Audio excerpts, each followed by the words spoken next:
Oh, okay. So the third publisher was very successful actually, and he was out of Alaska like me. I'm joining you from Alaska, by the way. Yeah. So the third publisher was a really huge publisher, and it claimed to have worldwide like reach because of his success of his books, his indie books. So he started his own publishing company, and I think he really was because he gave me like a $2,000 pre-royalty check or whatever, and right away I was like, wow, maybe this guy's a real deal, and had me set up to go to Las Vegas right away for the next Comic Con in like 3 months, and I thought that that was obviously my big break right there, right? And you'd think everything would have been, you think it would have been easy sailing, but then his editor out in New York, she went through Chandera book one and she sent it back to me, and I hated it. I didn't like what she did to the characters. She made them look like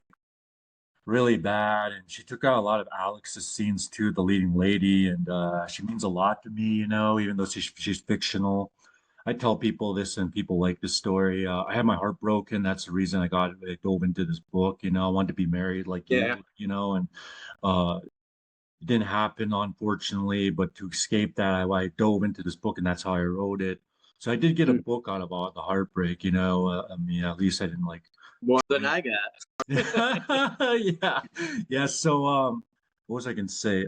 Yeah. So, uh, They want you to change particular characters, and you don't oh agree. yeah, yeah, I yeah, mean, yeah, yeah. Alex, yes. Thanks for reminding me. No, that fact, yeah, yeah. Fact that Alex, she took out a lot of her scenes, and she means a lot to me because she really cheered. Even though she's fictional, she really cheered me up, and she's yeah, special to me, and even though she doesn't exist. And so I protected her, I protected her. I was like, nope, I want her scenes to stay in there, they mean too much to me personally. And they wouldn't compromise, and then it got back to the publisher here, and he said, what did you say to her?